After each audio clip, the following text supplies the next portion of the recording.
Da mesma forma que o Brasil, no momento que a Dilma se reelegia, existia uma visão clara de que nós tínhamos uma crise contratada adiante, que não se sabia ao certo quando ela iria chegar de fato, a gente talvez esteja repetindo o mesmo cenário em algum grau. Para discutir sobre isso, eu tenho dois grandes convidados. Se nós estamos num trem rumo ao precipício, quando ele cai e qual o tamanho dessa queda? Cai a ficha do mercado, como este governo não vai dar, não vai acontecer, e isso daí corre o risco de deflagrar um fenômeno similar ao que a gente viu lá com a Dilma. O que o Brasil consegue realizar perto da capacidade dele é o Carl Lewis correr 100 metros em 20 segundos e falar, não, pô, tá rápido baseado com o quê, né? Que mais cedo ou mais tarde o cenário pode se deteriorar. Como você vê o comportamento da inflação e da taxa de juros?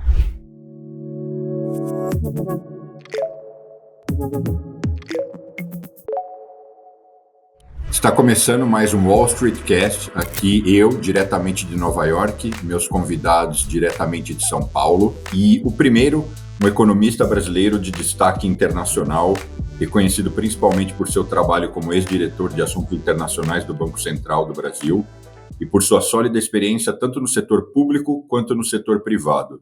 Doutor em economia pela University of California, Berkeley. Ele também é formado em administração pela Fundação Getúlio Vargas e possui mestrado em economia pela Universidade de São Paulo. No Banco Central, foi responsável pelas áreas internacionais e membro votante do Copom entre 2003 e 2006, liderando reformas importantes no setor cambial e de transações de capitais.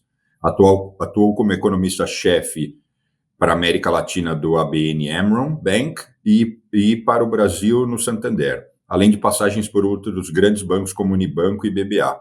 E também se destacou na área acadêmica, tendo lecionado em instituições renomadas como USP, PUC São Paulo e INSPER.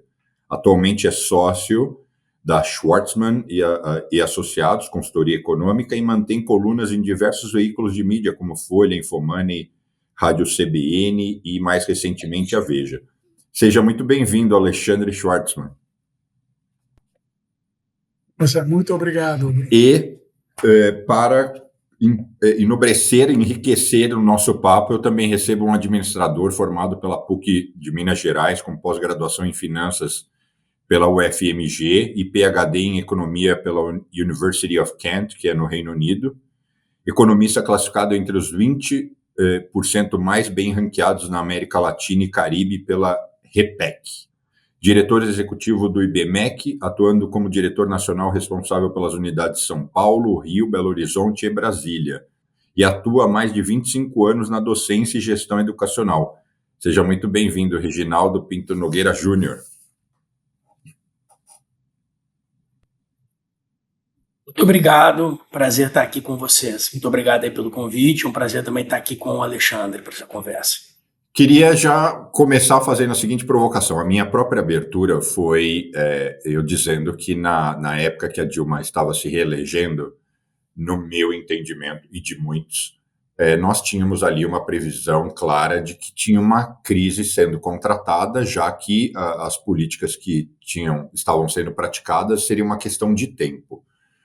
Eu sou absolutamente crítico em relação ao que está sendo feito atualmente, porque em algum grau, não vou dizer nos mesmos termos, porque na época da Dilma teve a combinação com Lava Jato e outras coisas, não que a corrupção não se mantenha, não sei dizer se é maior ou menor, mas a gente, na minha humilde opinião, eu acho que basta um engasgo internacional um pouco mais acentuado para o Brasil sofrer as consequências. Queria ouvir as opiniões de vocês. Alexandre, fique à vontade para dar início a essa provocação. Tá certo, obrigado, Bruno. Sim. Eu acho que tem paralelos marcantes com a política da Dilma, não só com a política da Dilma, mas também com uma certa crença sobre capacidade de correção desses problemas. A gente tem um desequilíbrio fiscal persistente, né? Lá atrás ele estava mascarado pela prática de pedaladas, hoje ele não está exatamente mascarado, pelo menos fazem o negócio de maneira aberta, mas a gente continua ali com aquele auto-engano de deduzir um monte de coisas do resultado primário. Então, o ministro da Fazenda vive insistindo ali num resultado primário que já deixou de fazer sentido, porque você desconsidera, né, precatórios, desconsidera o pé de meia, e depois você desconsidera outras coisas. Enfim, o fato é que a gente tem uma trajetória fiscal que é insustentável. Insustentável no seguinte sentido, quer dizer, a dívida pública vem crescendo de uma maneira persistente, ela um pouquinho superior a 70% do PIB na virada de 22 para 23. Esse ano deve encerrar na casa de 80% do PIB, ano que vem deve chegar pertinho de 90%. Quer dizer, a gente tem uma trajetória de aumento do endividamento que requer um ajuste fiscal considerável. Quanto? Quer dizer, em condições muito favoráveis, estima-se que você precisa aí de um resultado primário de 1 a 1,5% do PIB. Se for menos favorável, vai precisar um pouco mais, mas sendo otimista, 1 a 1,5% do PIB, e a gente deve sair de um resultado negativo ali, hoje um pouco abaixo de 1% do PIB. Se colocar o estrutural nessa história é um pouco pior. Mas, enfim, o fato é que tem que fazer um ajuste que, grosso modo, está falando em torno de 2,5 pontos percentuais do PIB, no contexto em que a gente não parece disposto, pelo menos agora, a mexer nas regras que governam a evolução do gasto obrigatório, né? Então as coisas vão caminhando no sentido de continuar espremendo o gasto discricionário. O governo aparentemente está satisfeito com a solução, que não é uma solução para essa história. Vamos continuar, né, numa base permanente, excluindo certos gastos para cômputo de meta, etc. Isso não vai obrigar uma redução muito expressiva do gasto discricionário. Mas o desequilíbrio fiscal está aí. Então, tem uma percepção de que esse desequilíbrio, quer dizer, manutenção de resultados primários negativos, né, ou mesmo que sejam positivos, mas inferiores àqueles que seriam requeridos para estabilizar a dívida, vai levar a uma situação em que você chama bem atenção, qualquer soluço nos coloca num ponto muito delicado. E aí, acho que a discussão que acontece, não, mas a partir de 2027, uma vez passada a eleição, quem quer que esteja lá vai fazer o ajuste, uns por convicção, outros por necessidade. Eu não poderia discordar mais. Que a gente precisa, eu falei, tem a menor dúvida. Agora, pegando o paralelo com a Dilma, foi exatamente o que aconteceu. Ela levou a situação fiscal a um limite muito estressado, inclusive fajutando contas, a gente sabe, das pedaladas, etc.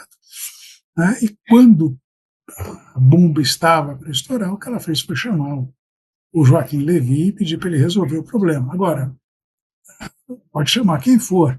O fato é que se você se elege com base numa campanha que à época demonizava a independência do Banco Central, demonizava a Marina Silva, demonizava, né, quem estava no entorno dela, demonizava o ajuste fiscal. Você chega lá e começa a fazer a população, no mínimo, mas espera aí, o que está acontecendo?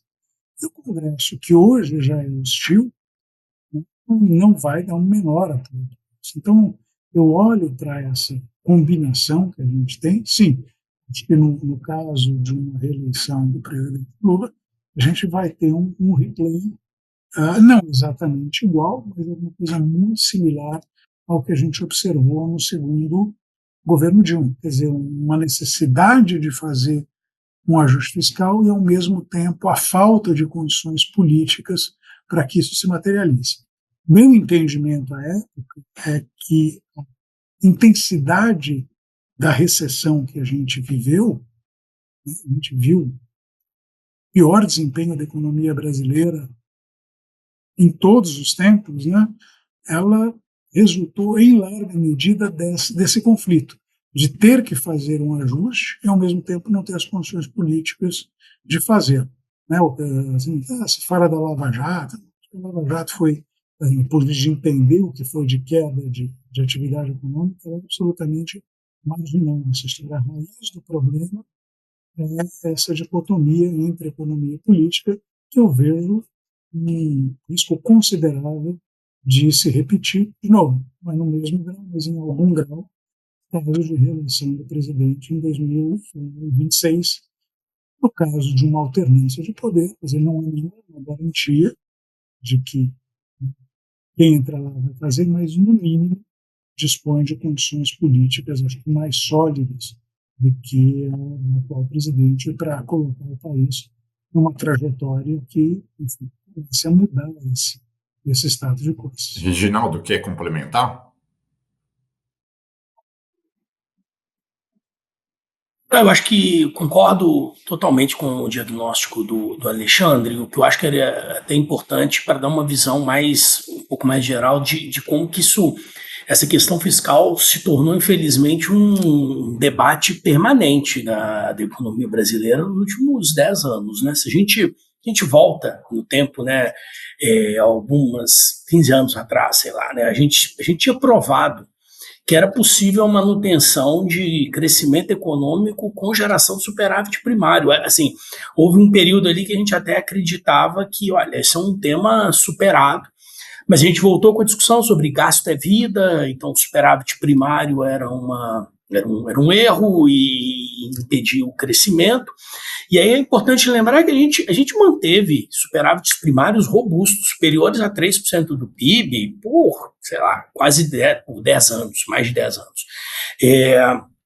E aí a gente tem uma reversão de superávites em déficits exatamente ali em 2014, né? Quando a gente tem, então, um período já para a eleição de 2014, a gente sai de um modelo em que a gente vinha com superávites primários, um acompanhamento, uma previsão de queda progressiva da dívida, que vinha se traduzindo até em queda de juros ao longo do tempo, e aí a gente passa a ter déficits e crescimento da dívida, e como disse bem o Alexandre, né, a gente termina numa recessão severa, 15, 16, que aí vem uma conjunção de crise política, dificuldade de exatamente ter um direcionamento político para um ajuste fiscal depois de uma eleição extremamente polarizada, como foi a de 2014, que se tornou depois a norma dali em diante, né?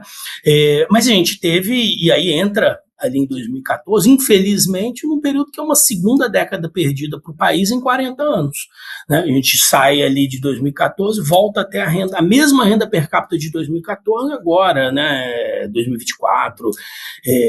Então, exatamente decorrente disso. E aí o país começa uma busca permanente por uma regra fiscal, como se uma regra fiscal fosse garantir o cumprimento da estabilidade. Né? O próprio fato da gente ter uma busca permanente, troca das regras, mostra que o problema não é a regra, porque se fosse algo, não era algo nem que se precisaria ter uma regra se a austeridade, a preocupação com a questão fiscal fosse algo inerente ali ao orçamento público, que aí, obviamente, a gente tem toda uma discussão que a gente pode falar sobre a própria natureza dos gastos obrigatórios e tudo mais. Mas, enfim, a gente passa ali por um momento que a gente entra com o teto dos gastos, em que tem ali uma política que apresentava ali, né, uma solução de longo prazo, de austeridade, mas que aí logo depois ela começa a ser catapultada, atacada ali por todos os lados, uma dificuldade muito grande de ser mantida. Isso vira depois a PEC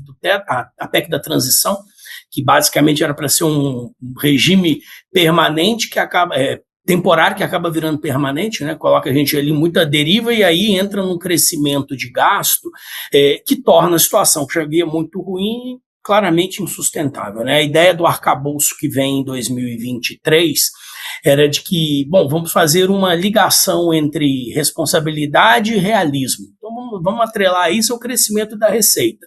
Claramente isso não é suficiente, porque a receita cresce, mas o gasto cresce muito mais rápido, vai ter um limite claro de crescimento dessa receita. A gente começa, inclusive, a discutir aumentos de arrecadação, como, por exemplo, do IOF, uma série de questões, que é uma busca permanente por mais receita, num ambiente em que a receita já cresce 9% real ao ano. Então, claramente, o problema não é receita, e a gente vai empurrando essa questão para frente. Quando chegar eu tendo a concordar, 2026, o debate fiscal ele será totalmente bloqueado pelo ambiente político. É um ano eleitoral, então é um ano em que a gente não terá essa discussão, mas fatalmente em 2027 isso volta à tona. E aí eu acho que um ponto ali que o Alexandre toca muito bem, que é: teremos ajuste fiscal em 2027? Bom, precisaremos. A dúvida, então, é quão fácil será, eu acho que ou quão difícil será. Por outro lado, mais ou menos como foi a situação ali em 2015, a gente vai chegar numa situação em que não temos muita escolha, né? Esse debate sobre o que retirar do cálculo do primário, aí vamos retirar os precatórios, né? Eu me lembro do tempo em que a gente só olhava a dívida líquida do setor público no Brasil. E aí a gente começou a mudar tanto critérios e tal, que a gente simplesmente abandonou de olhar a dívida líquida e resolvemos, não, a gente tem que olhar a dívida bruta. A minha previsão é que, se continuarmos desse jeito, daqui a pouco ninguém vai mais olhar para o superávit primário. Nós só vamos olhar para o déficit nominal. E aí vai ser pior para todo mundo. Então, eu acho que caminhamos rapidamente para um momento em que a gente só vai olhar duas variáveis: dívida bruta e déficit nominal.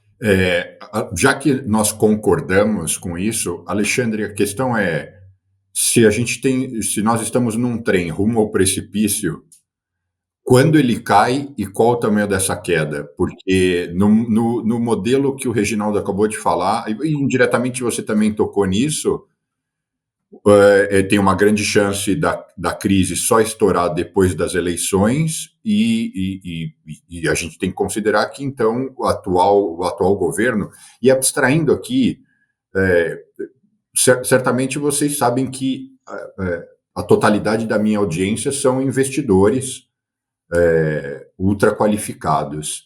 Então, abstraindo aqui direita e esquerda, eu até discordo muito dessa visão. Eu acho que tem competência, meritocracia. Se é direita, se é esquerda, até essa questão de direita e esquerda é uma coisa tão confusa, mas considerando o atual governo, por causa do modelo que ele atua, tem uma grande chance de ele se reeleger, e aí a bomba vai estourar só depois que ele tiver perpetuado o poder por mais 4 anos. Por isso que eu pergunto, quando a gente cai e qual o tamanho dessa queda? Eu bem que queria saber, ter uma resposta para isso. Mas vamos lá, para construir um pouco no que eu falei, no que o Reginaldo falou, que eu acho que tem pontos importantes aqui. Vamos trabalhar com a hipótese de que, olha, esses aumentos de gasto que a gente terá, mais a redução do imposto de renda para quem ganha até R$7.000, mais uma série ali de programas, acabem comprando esse apoio político para o governo. Enfim, tem uma eleição em que o Lula vence, mas Lula vence como ele venceu a última eleição. Ele se comporta como tivesse ganho de lavada. Ele ganhou por uma margem ínfima, né? Continua vencendo por uma margem ínfima. Você tem um país polarizado, muito provavelmente um Congresso ainda mais hostil do que foi. Eu acho que um cenário como esse se materializando, né, a minha cabeça é o mercado olha para isso, isso não vai dar certo, né? E aí você tem, talvez a própria política seja o gatilho para a gente começar a ver ali o tamanho da encrenca. Quer dizer, né, e aí o paralelo não é 2014, o paralelo é 2002. Uma interrupção rápida. Se você está curtindo esse episódio, não esquece de deixar o seu like. Muito obrigado. Eu tive a oportunidade de viver isso, realmente muito mais drástico. A gente não tinha reserva, tinha muita dívida em dólar. Essas condições são dramaticamente diferentes. Tem um caminhão de reserva, a gente não tem dívida em dólar. Então, aquela questão mais aguda, em particular, a realimentação dos movimentos de câmbio para a dívida, esse mecanismo de realimentação está ausente. Então, eu não vejo assim uma coisa que vai naquela intensidade. Mas acho que o mercado começa a olhar que a gente vai ter, né, uma dificuldade grande. Obviamente, não falta quem esteja preparado. Não, senta que o leão é manso, né, na hora H o Lula vai fazer aquilo que é necessário. Que é o ponto que eu estava trabalhando antes, né? Que enfim, não é um discurso muito diferente do que a gente viu por boa parte dos analistas lá em 2022. Um monte de gente, não, fica tranquilo, o governo Lula, o terceiro governo Lula vai ser muito parecido com o que foi o primeiro. E o primeiro era aquilo que estava chamando a atenção, quer dizer, tinha resultados primários consistentes, quer dizer, eu também, tá, Reginaldo, eu acreditei que esse debate estava superado, né? A realidade mostrou bem o contrário. Mas, assim, o que o pessoal esqueceu lá atrás, e aparentemente esquece hoje, é que as condições iniciais fazem uma diferença enorme, né? O governo Fernando Henrique entregou, pelo menos as contas públicas, muito redondas para o governo Lula. Outro dia eu vi até o Jacques Wagner, né, dizendo isso, olha, o problema é que agora a gente tem uma herança maldita, lá atrás estava arrumadinho e tal. Eu sempre tem uma herança maldita para você culpar. Mas o fato, assim, então a condição inicial faz diferença. O governo Lula assumiu com condições iniciais agora piores do que ele herdou do governo Fernando Henrique. Tinha, é verdade, tinha um pequeno superávit primário, mas não era aquela conta redonda que a gente tem. E daqui a gente vai herdar uma condição ainda pior que ele mesmo fez. Então, a tarefa é muito grande. Eu acho que assim, o mercado pode, como na forma que o mercado comprou o arcabouço fiscal, né, eu não comprei. Coincidência dessas, eu acabei de achar um e-mail que eu mandei ali para o pessoal que tinha com o meu relatório feito na época que saiu o arcabouço. Isso aqui é absolutamente insustentável. Mas, enfim, isso era insustentável, o mercado deu um ano de grace period ali para o governo dizer que vem. Pode ser que eles estejam dispostos a dar mais um tempo, mas eu acho que eu tenho a impressão que o gatilho da insustentabilidade da dívida vai ser um gatilho fundamentalmente político. É um momento que cai a ficha do mercado, com este governo não vai dar, não vai acontecer, e isso daí então, corre o risco de deflagrar um fenômeno similar ao que a gente viu lá com a Dilma. Reginaldo. Só para trazer um pouco, Bruno, de otimismo, vou trazer um pouco de otimismo aqui, só para o debate, que é o que eu diria é o seguinte: se a gente olha história recente brasileira, quando a gente tem um alinhamento e um desejo de realização de mudança, e até a percepção de que o problema é grave, a gente conseguiu avançar em algumas coisas. Então, eu acho que o próprio teto do gasto, ele foi um momento da gente imaginar que o teto do gasto teria sido aprovado, e depois a reforma da Previdência, que foi inclusive um movimento muito mais do Congresso até do que do Executivo.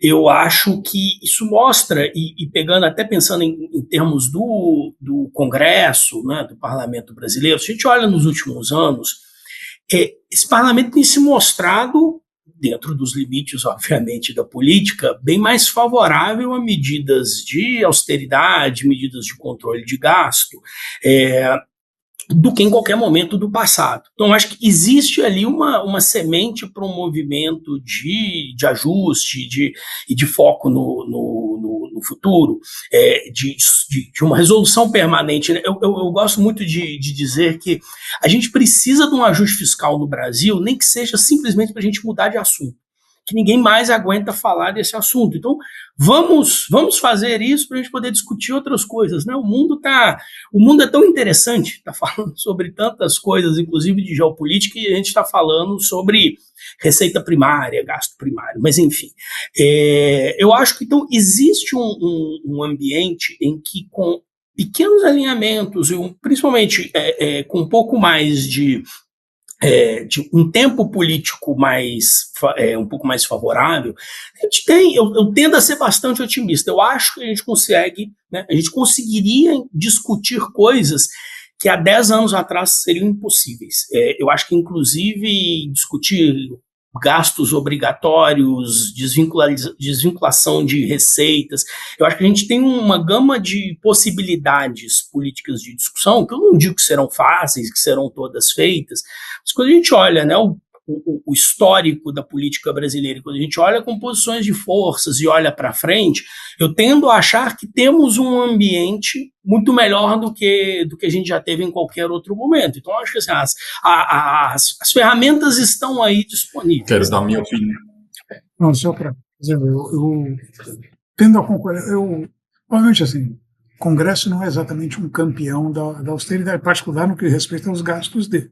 Mas a verdade é que, provocado, ele normalmente respondeu bem a isso. A gente viu uma reforma da Previdência que se iniciou no Executivo, mas acho que foi, em larga medida, um trabalho do Legislativo, e aí mérito total para o Rodrigo Maia, acho que ele soube conduzir isso bem, né?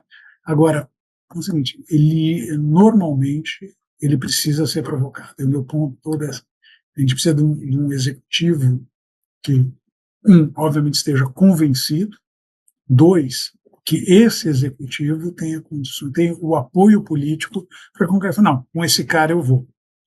No meu ponto, assim, eu acho que o governo Lula não tem a menor, porque falta convicção e porque faltará o apoio político caso ele vá tentar o estelionato eleitoral à la Dilma em 2027. Então, acho que isso daí acho que esse é o principal obstáculo. O Congresso, com todos os seus defeitos, eu acho que ele não é o nosso principal problema hoje. Eu tenho algumas considerações aqui, alguns complementos. É uma absoluta verdade que a primeira gestão do Lula, ele herdou o governo todo muito encaixado e as coisas muito organizadas pelo FHC, mas ainda assim a sequência de bons resultados é porque o Lula surfou um momento da economia mundial muito favorável, né? Então, por mais que ele tenha elevado os gastos, naquele momento a economia brasileira, a gente estava sofrendo um boom de commodities, a economia brasileira estava se beneficiando disso. Então, é muito fácil, é igual quando nós aqui, a gente vai aprovar um investimento de private equity numa empresa. Empresa que está dando lucro e que está tudo indo bem, qualquer CEO faz fácil. Agora eu preciso de alguém que assuma um negócio que está tudo errado. Aí que é isso, né? É igual ganhar jogo de tênis quando você está jogando bem, você tem que tentar ganhar naquele dia que nenhuma bola está entrando. Então esse é um ponto. O outro ponto é que a minha opinião pessoal é que, infelizmente, as chances dessa crise ser detonada ainda em 2026 é muito pequena. E considerando isso, as chances do atual governo se reeleger aumentam e a coisa fica ainda mais dramática, porque daí eles vão ter renovado o contrato por 4 anos e a crise vai estourar somente ali depois. Então, essa é a minha... se eu invertesse, né, se vocês me perguntassem, eu acho que só detona a crise antes, caso tenha um estopim, um gatilho internacional correção nas bolsas americanas de 40%, desaceleração, falta de otimismo global, aí isso antecipa uma coisa no Brasil. Se não, a ideia é empurrar o máximo que puder e não deixar isso ter notoriedade. Agora, qual o tamanho, Reginaldo, qual o tamanho desse tropeço? Eu sei que você foi para o lado otimista, mas ontem, inclusive, eu tive uma reunião no fim do dia com um grande amigo meu, um grande empresário, e ele estava revoltado. Então, talvez você esteja meio contaminado, porque ontem ele estava num discurso de assim, o Brasil não dá certo, o Brasil não vai dar certo, pelo menos até eu morrer. Isso aqui está uma zona, a corrupção, o crime, os problemas são sistêmicos, a logística não funciona, assim, esquece, a gente vai só ficar sobrevivendo, que é bem ou mal o que a gente faz há alguns anos, né? Então, qual que é o tamanho dessa... Não vai ter uma crise igual a da Dilma, a gente não vai ter uma retração de 10%. Mas não é nem isso que eu quero mensurar. O que é chato é que a gente teria um potencial, de fato, isso eu concordo, a gente tem um potencial enorme e a gente fica atirando, né? Assim, é medíocre. O que o Brasil consegue realizar perto da capacidade dele é, é o Cole Lewis correr 100 metros em 20 segundos e falar, não, pô, tô rápido. Pera, tá rápido baseado com o quê, né?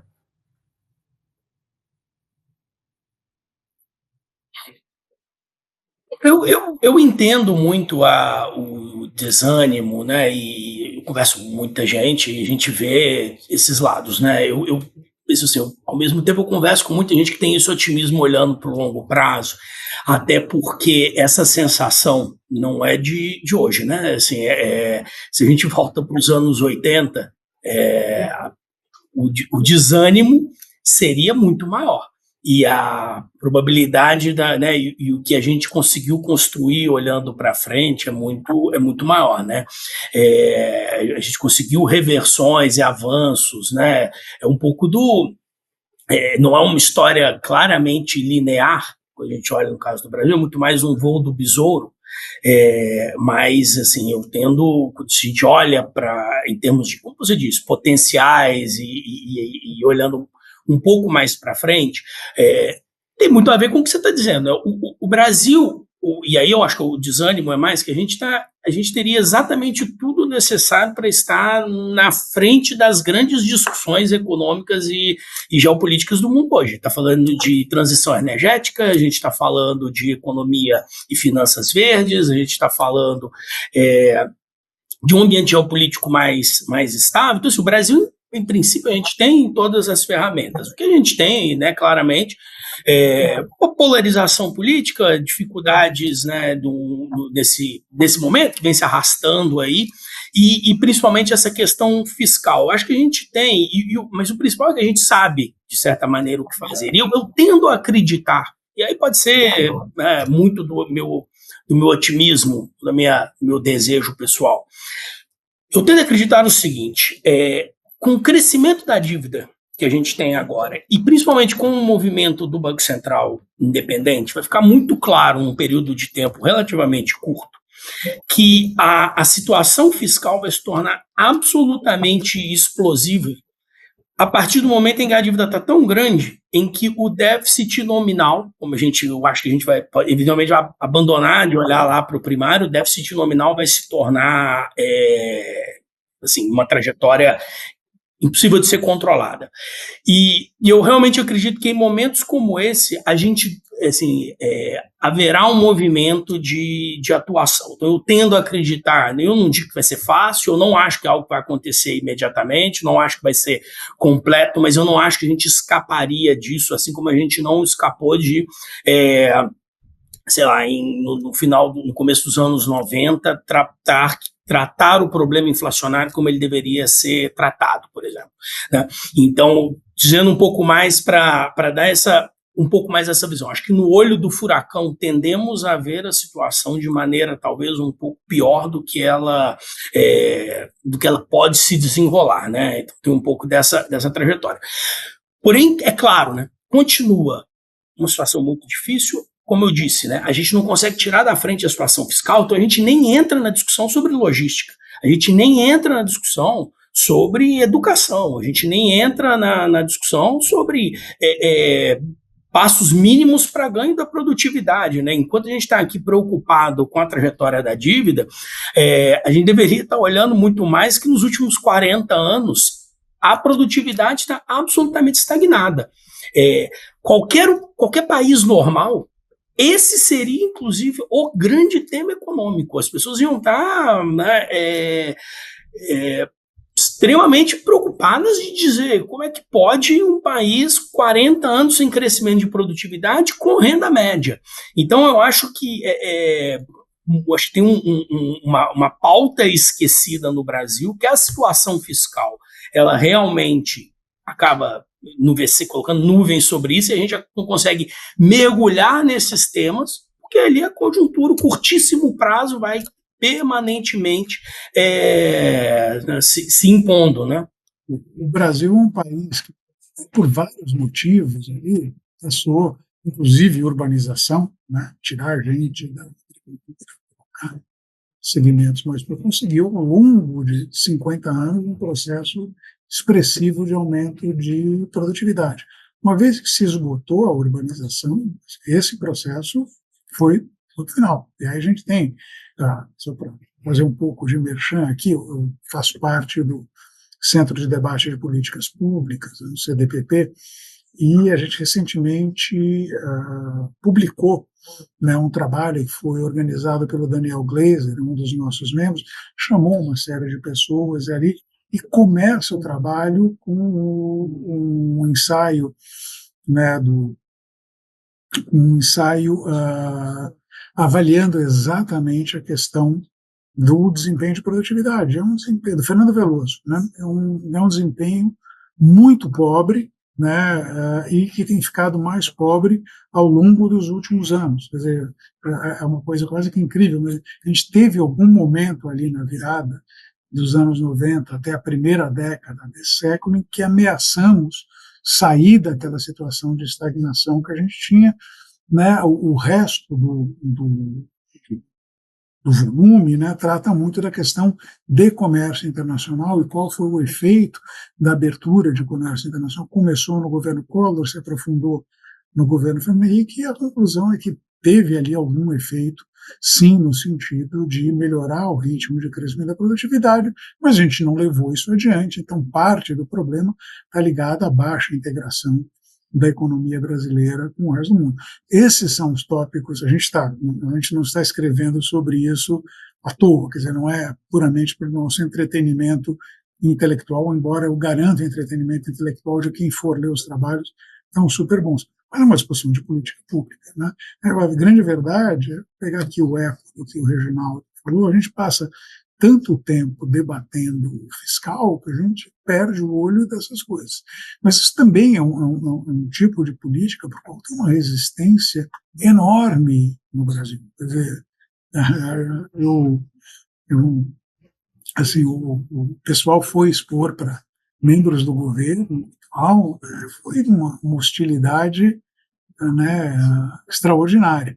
Eu tive mais sorte, eu fui expor para assessores ali do Congresso, de maneira geral, pelo menos no meio daquele pessoal, a recepção a esse tipo de ideias foi muito mais amistosa, etc. Quer dizer, tem o fato de a gente tem uma agenda enorme.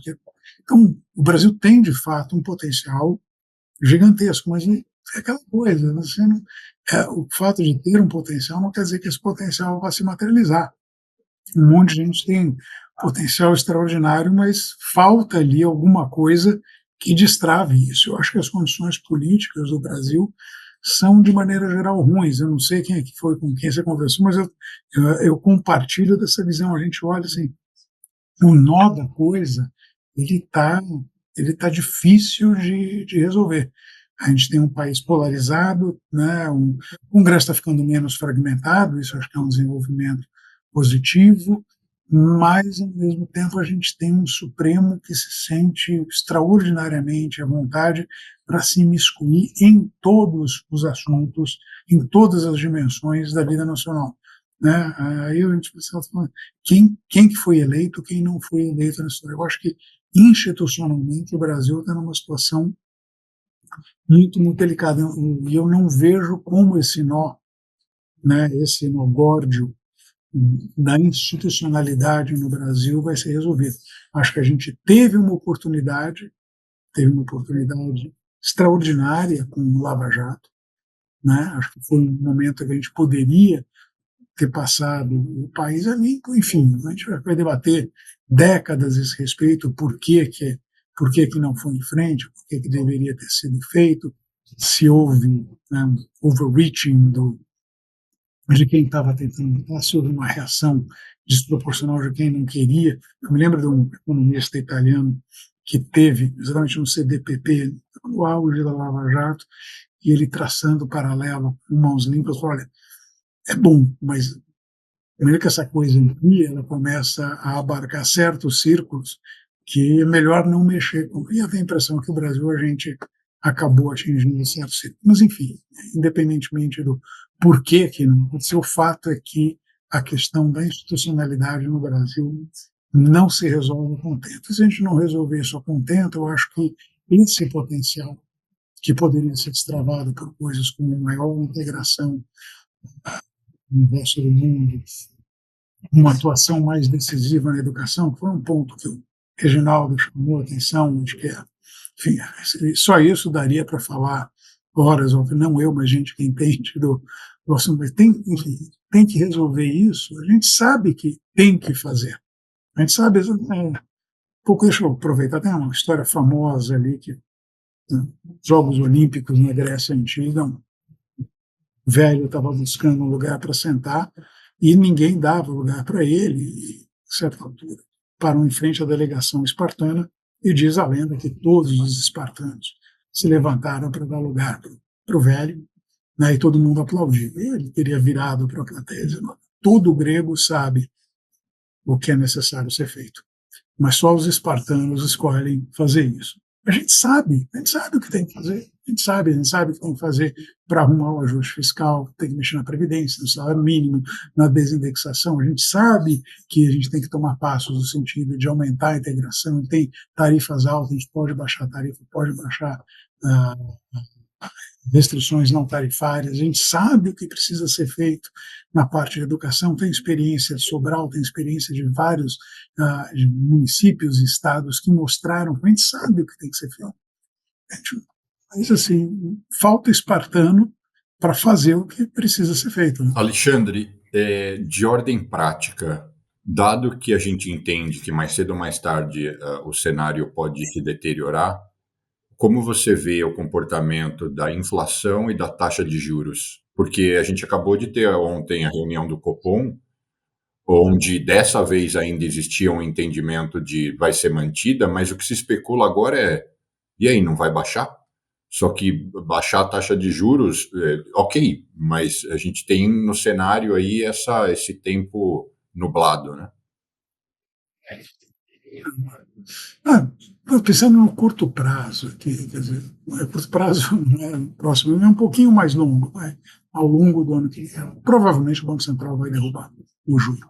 Ele tem lá as projeções dele de inflação e o que ele aponta, para o horizonte relevante dele, que são os 12 meses até junho, inflação algo acima da meta, 3,3, a meta é 3.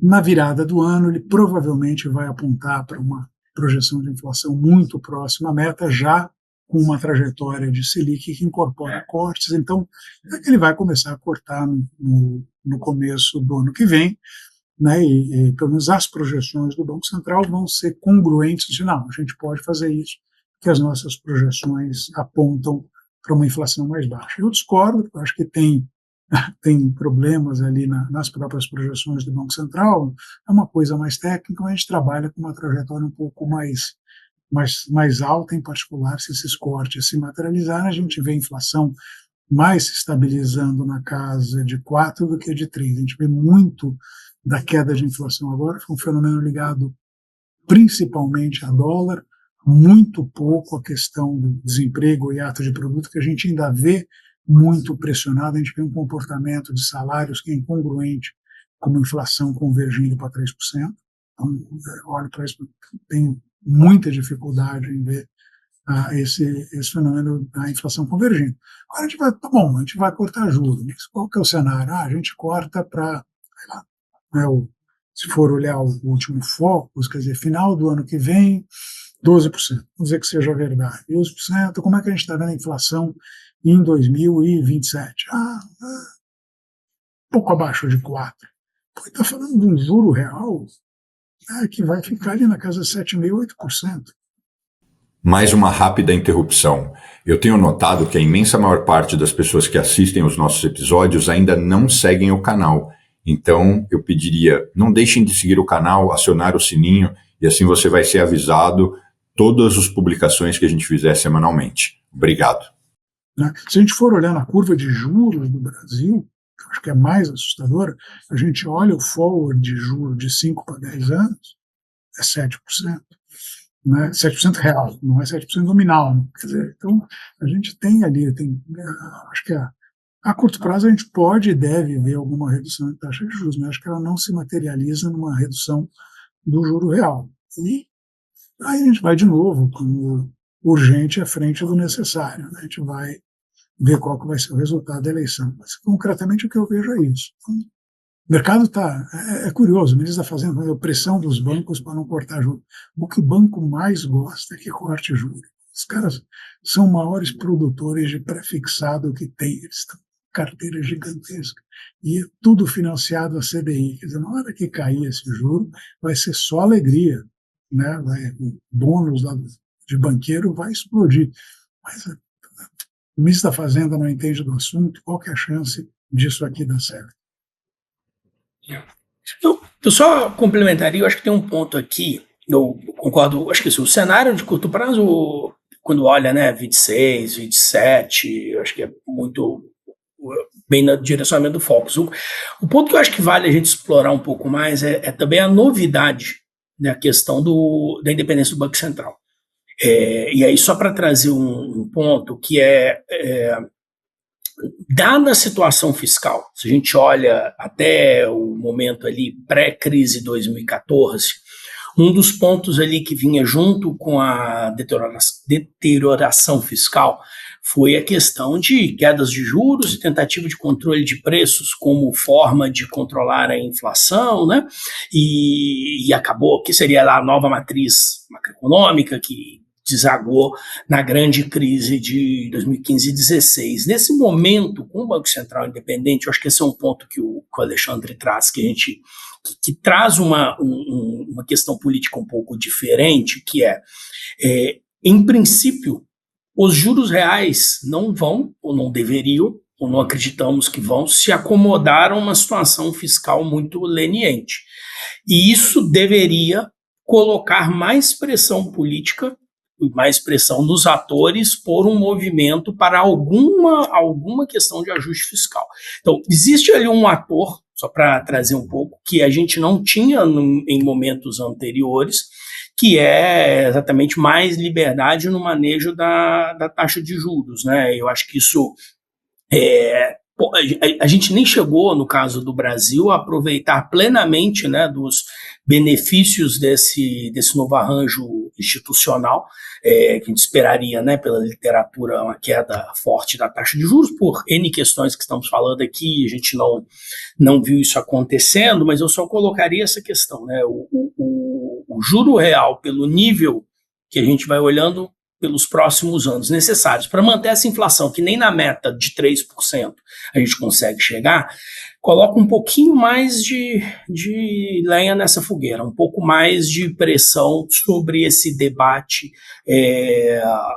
sobre a questão fiscal e sobre ajustes um pouco mais estruturais, sob o risco, claro, de que qualquer mudança ou pressão nesse movimento, no movimento de mais leniência, provocaria efeitos no mercado muito maiores do que eles já provocaram no passado, porque agora seria uma queda de um contrato, uma quebra de um movimento institucional que seria extremamente traumático, né? Então eu só diria que assim, né? Não sei, né, e de novo tentando aqui sempre trazer uma pitada de otimismo aqui, só para não ser uma conversa extremamente deprimente, mas de que é algo que nós não tivemos nos 10 anos passados, ou nos 15 anos passados, e que definitivamente não tínhamos na crise de 2014 a 2015, né? E agora veremos como isso vai se desenrolar nos próximos 2 anos. Alexandre, de forma prática,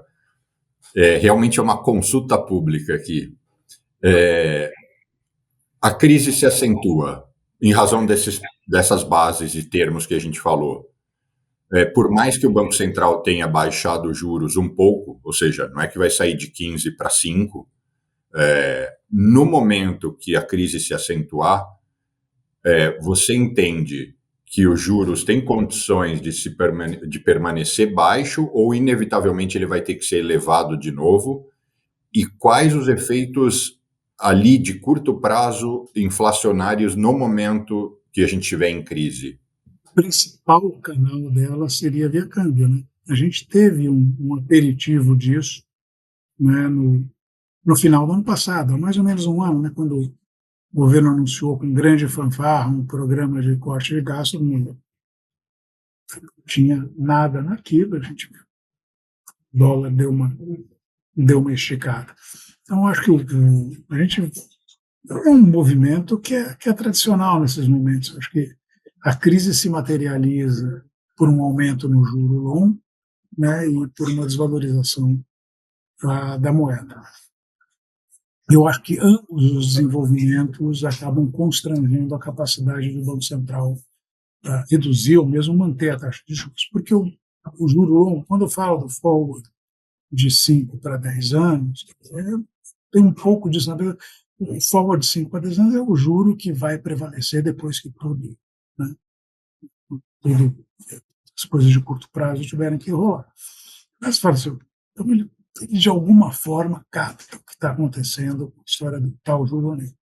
Está falando de um juro neutro mais alto, isso já é uma dificuldade para o Banco Central, e um movimento de câmbio, se a gente estiver correto, quer dizer, se tiver uma crise, ela se manifesta em um dólar encarecendo, que a gente vê um impacto sobre a inflação. Quer dizer, o modelo do Banco Central é muito explícito a esse respeito, quer dizer, mais ou menos cada 10% de câmbio é 1% a mais de inflação. Obviamente, os efeitos são distintos, ele afeta mais certos tipos de coisa, menos outros, mas, igual eu estou falando, a ideia é que se o câmbio anda, a inflação, quer dizer, aquela trajetória de convergência que o Banco Central vinha trabalhando, ela não consegue se materializar. Aí, o Banco Central vai ter que parar de subir juros. Né?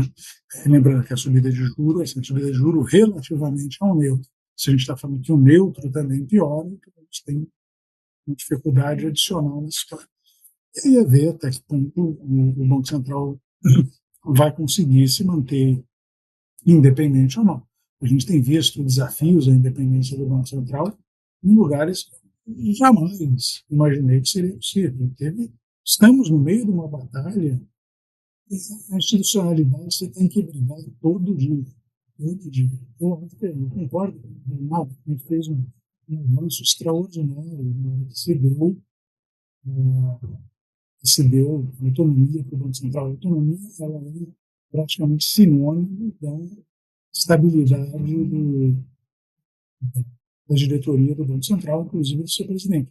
Não vamos nos esquecer de qual foi a postura, né, do atual governo com relação ao presidente anterior do Banco Central.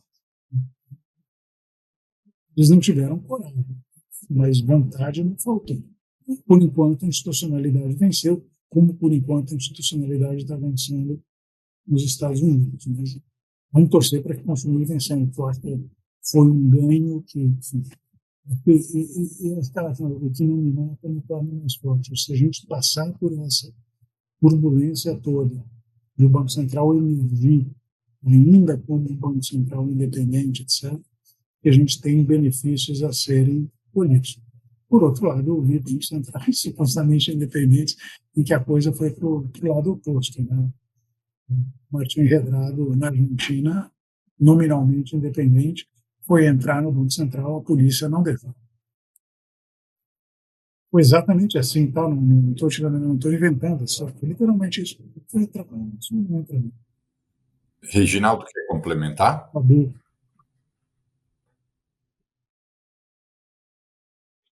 Eu concordo, acho que a questão do câmbio, onde se materializa boa parte dessas, né, dessas questões, onde a gente vai acompanhar muito.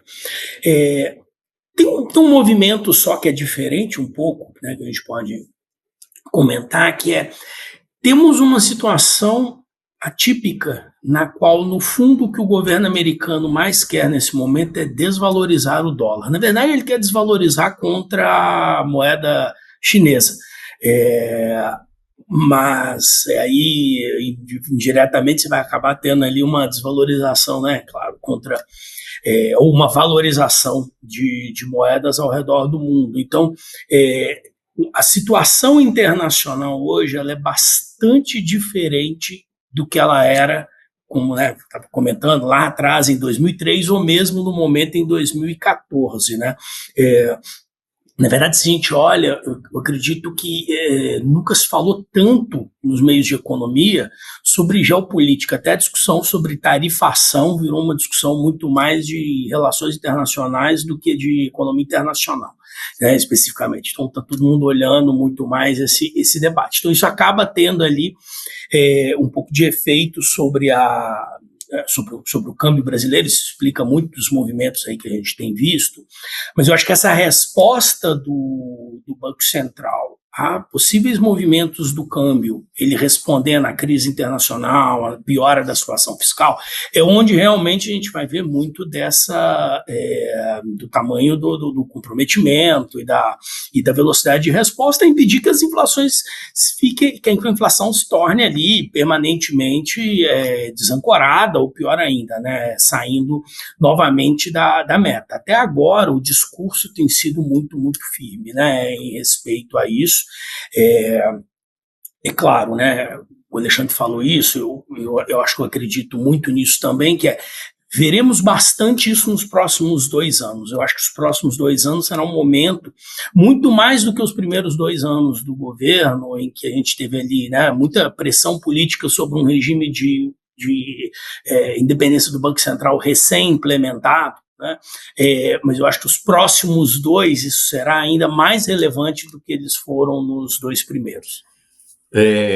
Eu tenho aqui uma proposta, que a gente se reúna os 3 quando essa crise chegar. Espero que ela não chegue, mas seria muita ingenuidade imaginar que a gente não tenha que, infelizmente, lidar com isso. Então fica essa provocação. Não sei se vai ser durante 26, final de 26, início de 27. O outro ponto é deixar um convite para que, quando vocês estiverem em Nova York, para que a gente grave um papo pessoalmente no estúdio. Vai ser ainda mais rico. E queria abrir, Alexandre, para suas considerações finais, depois o Reginaldo. Bom, só primeiro agradecer o convite para um encontro futuro, caso de fato a crise se materialize, sem planos de ir para Nova York. Eu estou até com o visto em dia, mas sem a menor vontade de dar um pulo aí, por uma série de motivos, né? Mas agradecer a oportunidade de estar aqui, conversar. Acho que, né, conversa muito boa, né? Acho que o Reginaldo levantou pontos assim. Eu estou ficando muito velho e muito amargo, então é bom ter alguém ali que lembre que tem outras coisas legais acontecendo. Maravilha. Reginaldo, você. Muito obrigado aí, Bruno. Eu acho que agradecer muito, Alexandre. Foi um prazer enorme.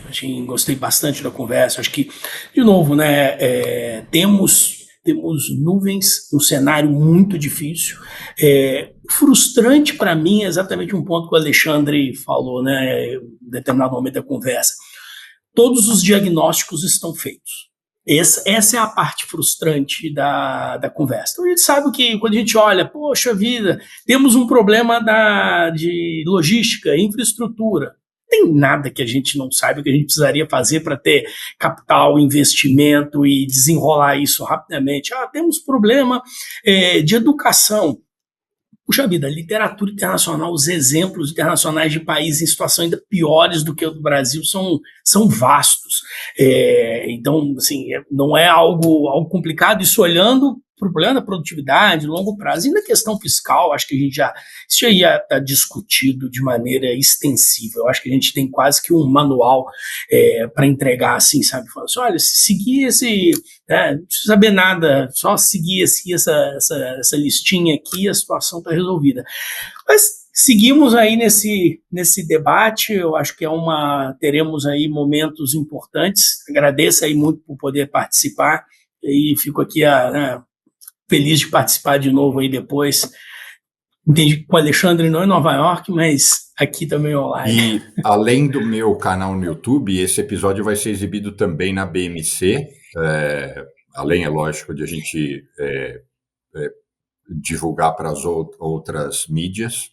Mas eu queria agradecer muitíssimo a disposição de vocês dois, a disponibilidade, a atenção. o carinho em terem atendido o convite, desejar muito sucesso, agradecer também a todos que nos acompanharam até aqui. Não deixem de seguir o canal, deixar o seu like, para quem quiser me acompanhar nas outras redes sociais, sempre @Bruno Corano. Vamos em frente, vamos juntos, até a próxima conexão e muitíssimo obrigado mais uma vez, Alexandre e Reginaldo.